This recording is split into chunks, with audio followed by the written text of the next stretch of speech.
Hi everyone, welcome to my weekly lesson. We're going to be going through some of the phrases and vocabulary from my weekly lesson today. So let's begin. It's called the charity givers, and that's people who offer charity to others. That can be in a personal way or in some kind of organized structure like a charity shop or via a church or other religious group. It says here, last week I was sitting at home watching my favorite TV show when someone rang my doorbell. So we use the word ring for doorbell. We don't say push the doorbell, we say rang the doorbell, in the same way as a telephone rings. I opened the door to find a woman dressed in black wearing a hat standing there with two henchmen. Now, a henchman, there's a number of different meanings here. So, if we look at the singular henchman, I'm using the plural here. Okay, so a henchman is basically someone who uh, violently supports the cause of somebody else. Now, that can be violently, as in ardently supports, not actually physically violent, or it could be a criminal, someone who is violent and is supporting someone else. So there's two meanings there, but the word henchman means someone who supports someone else in their mission, in their ideas, because they believe in it. That could be with a criminal mindset of violence, or it could just mean a very, very strong vocal support. Okay, so of course, here I'm not referring to any kind of violence, except maybe as a metaphor. Two henchmen standing behind her. Okay, so in this case, henchmen are people who are there to support her, help her, or whatever it is that they're doing. And as we read on, it's all about moving furniture. The picture looked like some kind of 1980s glam pop group trio, complete with backing singers. Katrina and the Waves came to my mind, and this group looked a bit artificially happy. I doubt they were walking on sunshine. For those of you who aren't old enough to know, basically, Katrina and the Waves was a pop group from the 1980s, and one of their big songs was called Walking on Sunshine. So I'm kind of playing with words there.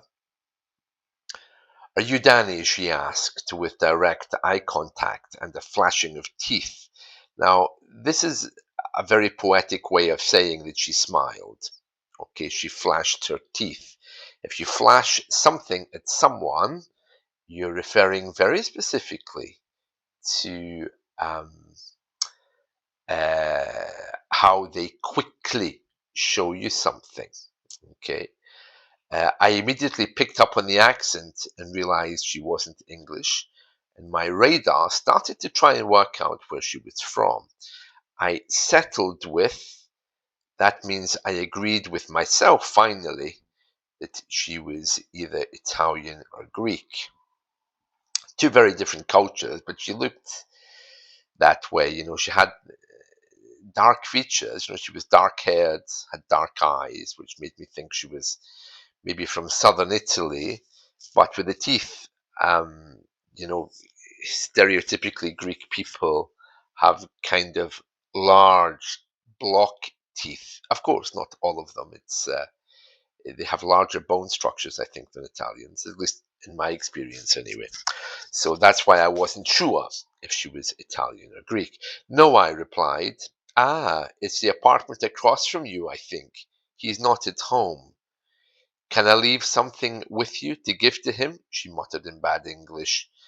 Of course, muttered, we've had this before, it means when you talk in a very low voice. So I'll just highlight that.